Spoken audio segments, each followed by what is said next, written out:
Hey everyone, it's Mandy and welcome back to my channel.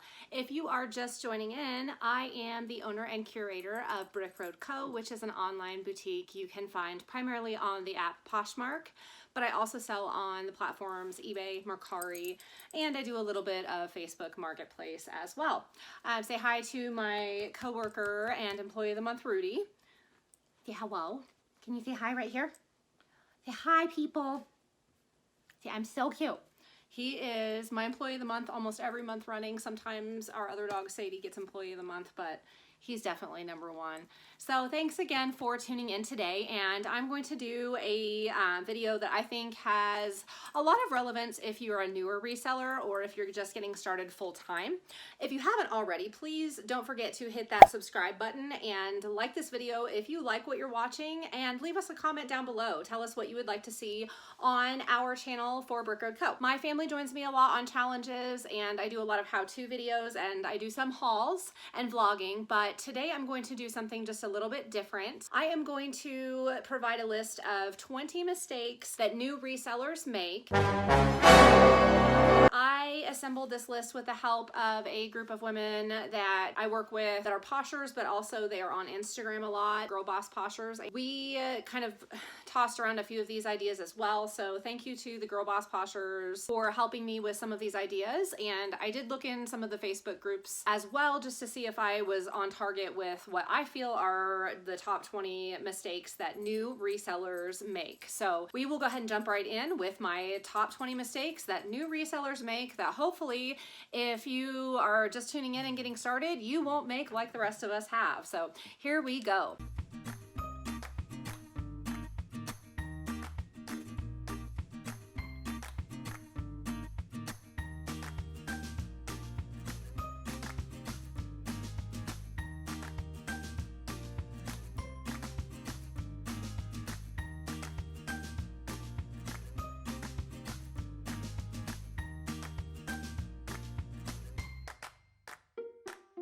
Mistake number one that resellers often make when they're starting is buying an item that may not be a high value item that has a stain or damages to it, thinking, oh, I can get that stain out, or I can repair that.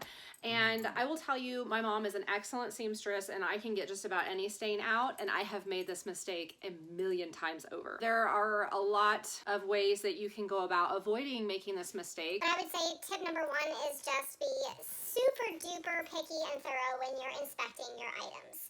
So once you've completed your sourcing trip and you park over in an aisle or off to the side to inspect all of your items, which I hope you're doing, inspect more thoroughly, because what I found is sometimes just by not inspecting thoroughly, I've missed some things. But ultimately, unless it's a high value item or something where the distressing you can work with, if it's something that is stained or damaged, I say leave it. That is my personal thoughts. I think I have 2 Tupperwares full of items that I can fix that I'm probably not going to fix. So now I'm looking at donating, upcycling, or recycling them in any way that I can. So just really think hard and long about items that have stains or damages. Mistake number 2 that new resellers make: picking up crappy denim. So what do I mean by picking up crappy denim? Well, my friends, let me tell you, there are so many things that can go wrong with a pair of jeans. So if you think about some of the problem areas that denim that you've owned has had, that's what you should be inspecting. So number 1, buttons. Number 2, zippers. Number 3, pockets, specifically the back pockets, where I'm gonna go ahead and give y'all a little booty shot because you're gonna need it for this demo, but right here, this tends to wear out right there.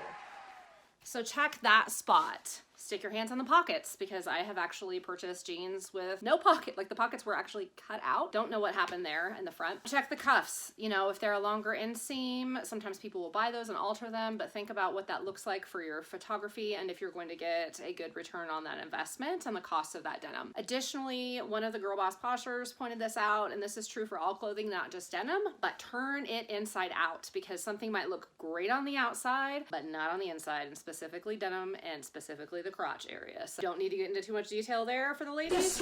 In addition to some wearing, when thighs rub together, you can have some other issues down in the crotch area that you may want to turn those jeans inside out and take a peek for. So all else fails, you can always look at modifying the denim. So for me, one of the things that I stress the least about is a denim mistake, because I can convert that into a lot of different things. I love denim, so that doesn't bother me much, but not for everybody. Mistake number 3 that new resellers often make. And this is one that I think goes into seasoned resellers, so I don't think this is just a new reseller thing.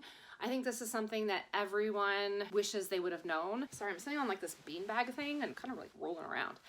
The one thing that I feel like I'm kicking myself for as far as financially is waiting to diversify. So what I mean by that is waiting to diversify what I sold and what platforms I used. So a lot of people talk about finding a niche, and I think that works for a lot of resellers. But for me, it was actually expanding outside of any niche that has helped me to be more profitable. So when I just stuck with women's and teen clothing, I did well as a part-time posher, but through the eBay glitch that has happened recently and through a lot of other trial and error processes, what I've realized is it is important to diversify not only on what platforms you're selling on, but what you're selling as well. So for me, I not only sell on probably 5 or 6 platforms at this point, but I also sell a lot of different items. I love to craft, and one thing I didn't really pick up or source when I started this whole journey was like scrapbooking and stamping supplies, because I'm like, who do people even still do those things? Everything's digital. People do, and they love it, and they buy a lot of it on eBay. So I have started picking up like stamping and scrapbooking supplies, and that's not necessarily niche based either. However, some people have found great success in finding a very specific niche and sticking with it. So if it's something that works in your geographical area, something you have a lot of access to, and something that is really going to be a good profit for you, by all means stick with a niche. But for me, diversification has been pivotal. Number 4 mistake that a lot of new resellers make is following advice based off brands alone and not specifically based off of your region, trends, or what might work for you. A lot of the Facebook groups and a lot of the dialogue and just about any conversation will go a lot like this when it comes to brands. Lululemon sells awesome for me. I had Lululemon sitting for months and I can't seem to sell it. Miss Me jeans specifically sell awesome for me. This other person has had a pair sitting for months. For me, looking at those Bolo brands specifically did not result in a lot of fast sales. And so when I started focusing on trends and feels of fabric and what I would personally pick up, what I found to be pleasing to the eye, and ignored the brands, I've done better. So I do not specifically stick to brands. Of course, a brand name trendy item is going to be much more profitable than an item that's not. But if I find something in Forever 21 that's in the current trends, I buy it. And if I see Anthro that's not in the current trends, or it's ugly or it's damaged, I don't buy it. I'm having good success with that. So just bear that in mind. And the other day I posted a bunch of animal print items because animal print is hot right now. One of the brands that I posted was like an off brand. I think it was like a Kohl's brand. And someone asked me, is that really, is that a brand I should be looking for? And my response was, I don't pay attention to brands when it comes to hot, trendy items. In the animal print world, I'm not going to pay as much attention to brands, but then there are specific brands that I will obviously pick up. But just keep in mind, following the brand advice of other people, specifically in groups or in dialogues, and especially if they're not in your area, it's kind of, it's really bad advice, to be honest. So like some people are like, oh, St. John sells awesome for me, and other people say that it sits for them, and I've not even ever found a pair or a piece of St. John, but I do really well, and I make at least 5 sales a day. My average is 5 to 10 sales per day. That is going well without any St. John or Johnny Was or some of the other brands that people ooh and ah over. So would I like to find that stuff? Yes. If it's current, does it matter to me for my closet success? Absolutely not. Mistake number 5 would be to follow all of the Facebook group advice like the gospel truth. Now this goes for whether it's a Poshmark group, an eBay group, a reseller group, a thrifter group, any of those groups. Just skim through and take what you can, but don't take any of this as the gospel truth, because we're all doing things different. We all have different business models. We all have different hours we work. So, there could be the part-time posher, the leisure posher, the full-time posher, the multi-platform, I do everything posher, and for everyone to try to compare themselves in the Facebook groups is just nonsense. So just take it with a grain of salt. The best thing you can do is try to find what business model works for you specifically and stick with that regardless of what anyone else is telling you. Mistake number 6 that new resellers make. Comps in general. Not checking comps. Checking the comps for sale, but not the sold comps. Checking the sold comps, but not the for sale comps. And lastly, looking at those comps and thinking that's exactly what you'll get for your item. So there's a lot of different reasons why comps are good as far as giving you a nice base price for what to sell your item for. However, there are a lot of things that make up the difference in what you can profit for your item. So photography of the item is one huge thing. As my photography's gotten better, I have been able to increase my asking price for a lot of items that I have had since the get-go, but they look better. They're beautifully presented and people are willing to pay more money for something that looks beautifully presented versus something that's thrown on a basement floor. So just something to consider there. I'm kind of digressing. As far as comps are concerned, what I like to do is use Sellhound, and Sellhound has a section where you can actually research prices on the app. It will pull up sold and for sale comps fairly quickly for multiple platforms. Some people use Sellhound for a cross-posting site. I actually use it for my comps, and it is very valuable and I think gives me an overall average of what my item will sell for across multiple platforms pretty quickly. Now, if I'm curious to see if an item is really saturated because it's not going to lend me a huge profit, then I will go specifically into eBay or Posh and start pulling those specific comps for sold and for sale. And one side note, if you're finding those comps in eBay or in Poshmark, don't do twice the work. Like, as you found that item, hit sell one like this and save it as a draft in your eBay. In Poshmark, like the item that has sold. So you have some way to draft up your listing when you get home without doing the research twice. So thank you to somebody at PoshFest that told me that, and I don't remember who. Mistake number 7 that resellers that are new to doing this make: grabbing way too much inventory way too soon out of the gate. We all love to source. We all know that sourcing is the best part of this entire gig, right? Well, that doesn't mean we have to buy everything like our first 3 trips, especially those of us that have, oh my God. All right, take 3. I don't even know what I was saying now. Oh, especially those of us who have access to the bins. If you have access to the bins, it can be really exciting at first and really easy to just grab everything that you see. But number 1, if you haven't inspected everything, you're going to miss a lot of flaws. And number 2, the bins are still gonna be there. So chill out, take a breather, think about the quality of your items, think about the fact that you will have to go home and clean up, photograph, list, inventory, and pack away every one of those items. Are you excited to go home and take pictures of it? Can you not wait to show the world your find? Those are the things you should be grabbing. If not, you might want to put it back. The bins can be trouble, so you really have to look at what you're picking up. And surely if you're a volume seller, then it might work to just grab everything right off the bat. But I think really avoiding that whole money pile, death pile, overwhelming stack of inventory is to slow down and be extremely particular right out of the gate. Mistake number 8 that new resellers make is not checking shoes for dry rot. So dry rot is something that occurs on the soles of shoes after they've been sitting in storage and maybe they've been exposed to some elements, some temperature changes. God only knows why. Maybe they were made with crappy materials, but for whatever reason, after some time, the sole of the shoe will actually crumble.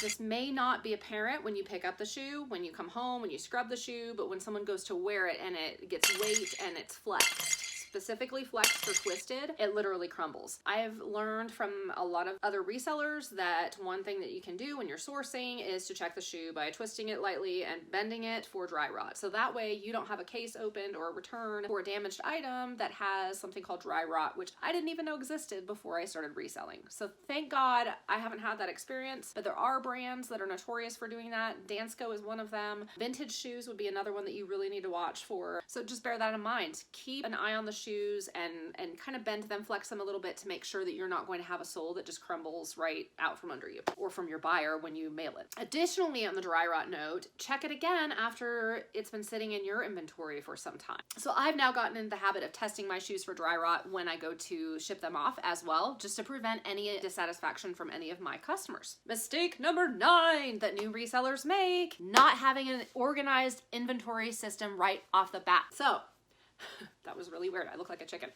What I have to say about this is what I've been telling anyone who resells, anybody who has come to a Posh and Sip and asks me for advice, anyone who says, what's the one thing you wish someone would have told you? Organize your inventory right off the bat. I don't care if you only have 100 things, you're only part-time. This saves you so much time, so much money. It avoids mismatch, it avoids lost inventory, it avoids stress, frustration, digging through bins of inventory to find what you need. I unfortunately did not do this when I started. I just organized all of my inventory by category and bin. bins. So I had like men's tops, men's bottoms, women's tops, women's bottoms. And then I expanded upon that, and women's tops became 3 different bins of long sleeve, short sleeve, and sweaters, and so on and so forth. That worked up until a point where I became a volume seller and I was needing to pack up 10 packages in under an hour in the afternoon because I have a busy family and things going on. Suddenly, shit got real for me. I ended up spending several months this summer redoing my entire inventory system. It was such a pain. And if I could tell anyone one thing to take from this video, it is create an organized inventory system right off the bat, number your stuff, put it in bins. Bonus if you do this before you put it in a bin, because then all you have to do when someone purchases your item, slap a thank you card or a sticker on there, put it in a box or a poly mailer, and you're done. So I can package, with my current inventory system, I can package my average 5 to 10 daily sales in under 10 minutes. I can do 10 packages in approximately 8 minutes, start to finish, if I have everything inventoried, labeled, and set to go. That is a world of difference from approximately an hour of time it was starting to take me prior to setting up my new inventory system. So again, inventory system, put it in bins, organize it, label it. You'll thank me later. I promise. Mistake number 10 that new resellers make: comparing themselves to others. So whether it's on Instagram, on Poshmark, whether it's a package stack picture, or a conversation with somebody else, your business model will not look the same as their business model. Hours you spend sourcing will not look the same as the hours they spend sourcing. Your cost of goods may look entirely different, and you might live in the same town because you source in different locations for different items. So adapting this level of comparison across the board is going to do nothing for you but rob you of the joy and the success that you're having. So instead of focusing on what other people are doing in a negative comparative way, find people who are successful and then ask them what they're doing to achieve those goals. Compliment them on their success. You'll find that just by shifting your mindset from one of why can't I have that and comparing and feeling like you're missing something to look at this person's hustle, look what they've accomplished, and how can I do that? If you're gonna compare, that's how you compare, period. That's just how you do it. I've been both people. I know which one is better, and it's admiring other people's hustle, drawing upon that, enjoying what they have to offer the world, not comparing my model to their model, my success to their success, but learning from them. So just stop comparing. Just stop doing it. You're not gonna be happy. Kind of makes you look like an ass sometimes, not gonna lie. So I guess since now I'm up to 11, I don't know if I'm gonna do the finger thing or what. So I'll probably just stop with the fingers. And my hair has just pissed me off so bad today, guys. So just so you know, this is literally like I washed my hair and then I threw it up in a ponytail and then I let it down and this is how it looked. So People also say, be authentic when you're on YouTube. and then they're probably like, why the hell is she wearing makeup every day? So I'm gonna let you in on a little secret, ladies and gentlemen. I don't like to not wear makeup. So this is me being authentic. I don't leave the house very often without makeup on. I had a lot of acne as a kid, so I had some issues with my skin texture and color, and it just makes me feel better. So me being authentic is me throwing on some makeup and feeling a little bit sassy about my life. So that, I mean, I don't know what else to say. You'll see me with no makeup on. You can see me in my Posh Fest Part 2 vlog with my husband in the car, zero makeup on, but that's not how I feel today. I felt like putting a little makeup on, but I didn't do shit with my hair. So there you go. Back to our little list. So we're halfway through. Let's get through numbers 11 through 20. And then you guys can let me know if you think I'm full of crap or if you think this was helpful. Mistake number 11. Mistake number 11 that a lot of new resellers make is buying stuff just because it's there and it's cheap. Just because something's cheap doesn't mean you need to buy it. Doesn't mean someone wants to buy it when you put it on the internet. So bear that in mind. Because I promise you right now, Beanie Babies are probably cheap. But does that mean that you want them? No, it does not. Buying something just strictly because it's cheap or because it's at the bins, not a good call. And I need to take my own advice on that sometimes. I'm sorry, my dog is barking right now. I have a kid home that could be taking care of that, but she's opted not to, so we're gonna deal with his noises. Mistake number 12 that new resellers make is underestimating the value of their cover shots. So what I mean by this is most resellers, if you talk to them and ask them what their first Poshmark sale photo looks like, they laugh. And in fact, one fellow Posher from Colorado and I at PoshFest sat during lunch and made fun of ourselves.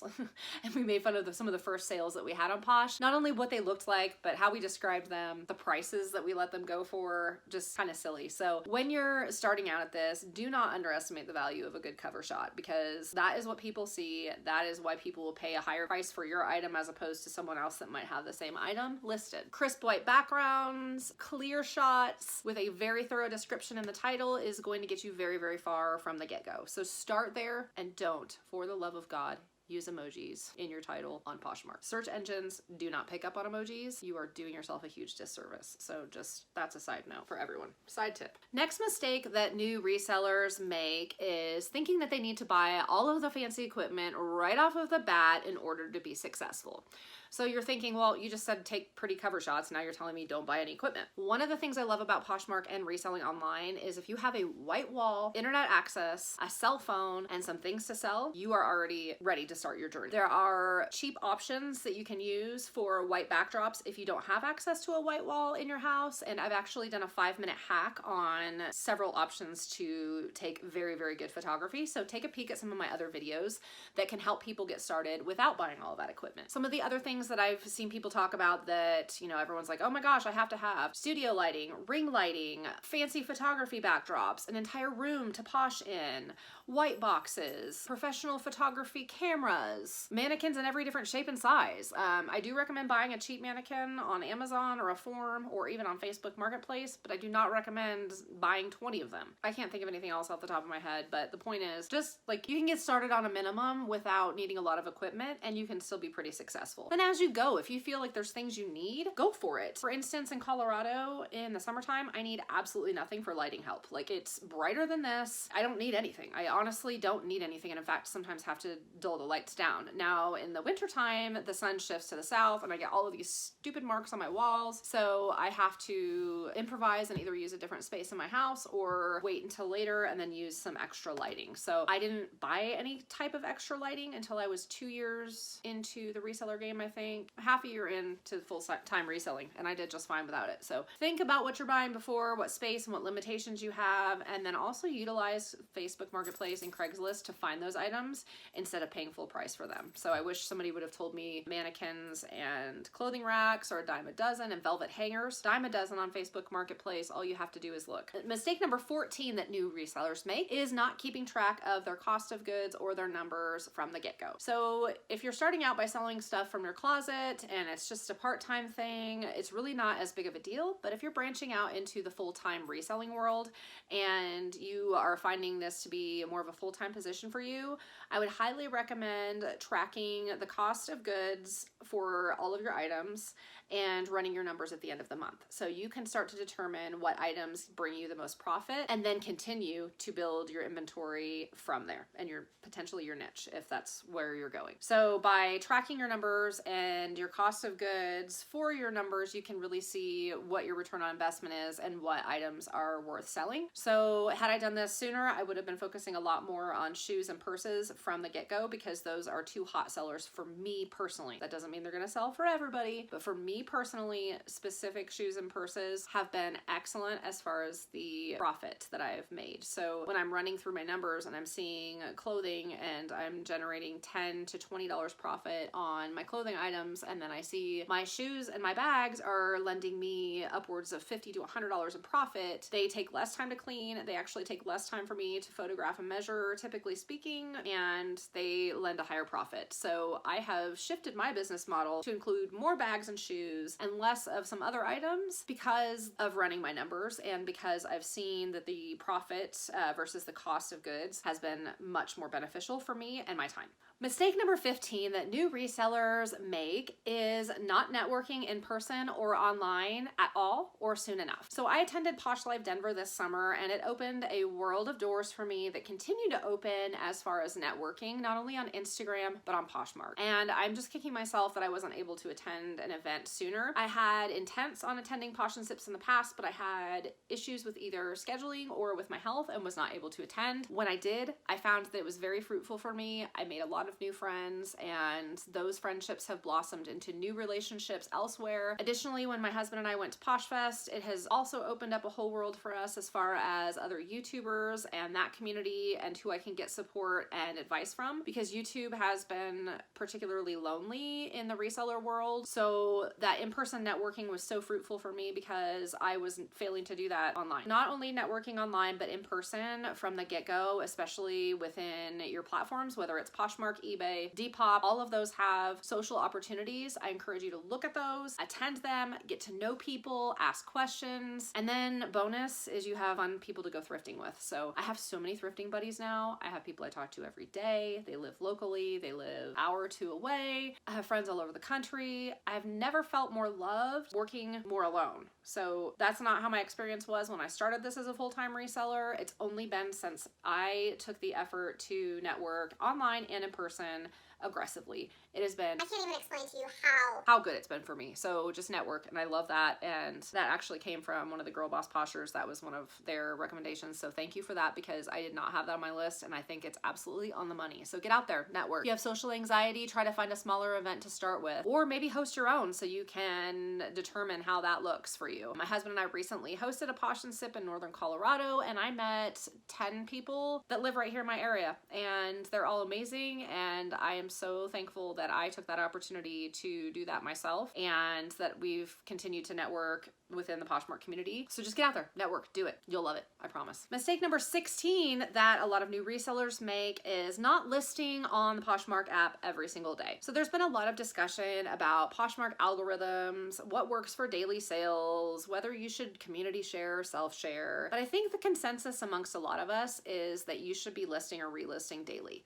The apps like new activity, they like new listings, and particularly Poshmark seems to do really, really well if you are active daily and listing daily. So this was thrown out by someone else as a suggestion, and I wholeheartedly agree that for me, it has been one of the ways that I continue to maintain sales. Even after the eBay glitch, like once I started like, all right, I'm just gonna start cross-posting to eBay again, regardless of how screwed up it is, I started getting sales. So listing daily, even if you're listing one item a day, is better than going several days without listing, and for whatever reason, it does seem to contribute to consistent sales. Mistake number 17 that new resellers make is assuming that what sells for other people is going to sell for you, or vice versa. So again, circling back to looking at your data and your sales, there's several different ways that you can go about looking at your data. Posh does have a sales report that you can download and email to yourself. eBay, typically if you have a store, will send you monthly analytical data, and you can actually pull that up daily as well. And a good friend of mine, Sarah Stiles, actually has an analytical dashboard that you can purchase on Etsy or Poshmark, and it actually transfers the information from your Posh sales over into a very readable dashboard that is, it's a continually working app or dashboard, so you can use it monthly, weekly, however you'd like to use it, to look at your sales data a little bit more deeply, and then start to assess, you know, where you're making your profits. So there's multiple different ways that you can look at your data, but I think the most important thing is to look at the data, because that's going to tell you what brands sell. So a lot of people mock American Eagle. They're like, oh, I never pick up American Eagle. One of my top sellers. And does it net a lot of profit? No. It's $10 to $15, but that's bread and butter for me. So you sell 10 of those, you make $100 in a day. I sell the crap out of American Eagle, and a lot of people don't even pick it up. So had I listened to the Facebook groups and not my own data, I would have missed that completely. Probably also would have missed the shoe and bag thing, and I would be focusing on like St. John shirts or something. So again, look at your own data, analyze it, scrutinize it, and then you'll be able to make more educated decisions as far as going forward. Data makes sense, opinions don't. Pretty simple, but I guess we all tend to forget that at times. Number 18 is failing to disclose every single detail. When I first started, you know, if something was like, oh, you know, it's in good condition, it doesn't have any flaws, but it does look a little rough around the edges, I would just put good condition, no flaws. I now go the route of being very specific, so I may put excellent use condition, however there is one blah blah blah on the corner of the bottom of this side of the purse, and then I'll take a close-up picture of that. My attempt is to make sure that the customer knows exactly what they're getting when they open that package. There's no surprises for them, whether it's a spot, a scuff. If it's pre-used, people need to know that, and they can't lay eyes on it and inspect the clothing like we can, so they're putting a lot of trust that we are disclosing accurate information about used articles of clothing. So it's really, really important that you describe those flaws, those little quirks, pilling, stretching, anything. Chances are someone will still buy it. Ultimately, what you want is a happy customer and not a case or a return opened. So by disclosing as much as you can, I include measurements. Some people don't. It's controversial. I say do it because I don't want to address measurement questions when I have the volume that I do. So disclose every little detail. Every little detail. And then what I've noted when I do that is my feedback also will say exactly as described. That to me means that just as much as pretty packaging or even more, a buyer knows they can trust that what they see is what they're getting. What's described is what they're getting. And that is very, very important in the online reselling world. And it's important for the reputation of Poshmark and resellers. Number 19 mistake that new resellers make, and this is particular to eBay sellers, so if you don't sell on eBay, you can just tune this one out, but it is using the sell something like this button and then not double checking the specifics that carry over. So when you're running comps and you find something that's similar to yours, there's often an option that says sell one like this. When you click that button, what's really helpful is it'll pull a lot of that data from the other person's listing into the creation of a new listing for yourself. The problem is sometimes it will pull over the condition of something that you're selling. Maybe theirs was new and yours is used, and you missed that because you're not checking the item specifics or a size. Like that's the mistake that I've made twice now, but it's been caught prior to purchase on eBay, is I'll hit sell one like this and it's an identical sweater. Let's say it's the same one but in a different size, and I forget to check the size. So then my title says it's a small, but then everything else that auto-populated says it's a medium because the item that I said sell like this was a medium, or it was new versus used. So if you utilize that sell like this button on eBay, just be certain that you double check every box that was populated to make sure that you're not putting in incorrect information,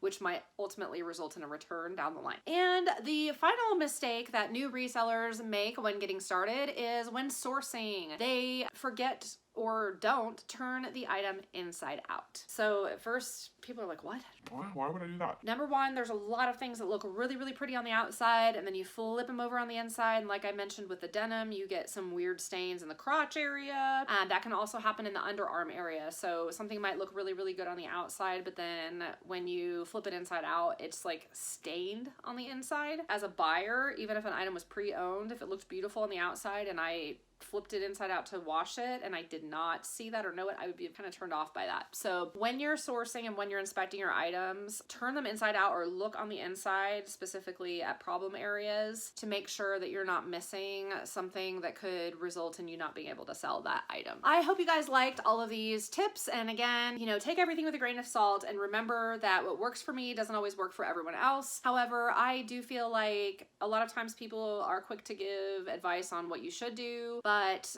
they don't talk about the things that they stumbled through that a lot of us, I think, can agree on now that we're a little more seasoned in our reselling game. Again, if there's anything I missed or any feedback on the video, please don't forget to comment down below because I love getting feedback from people. So comment down below and tell me any mistakes that you may have made as a first-time reseller. This could be on the app Poshmark or eBay or, somewhere else even.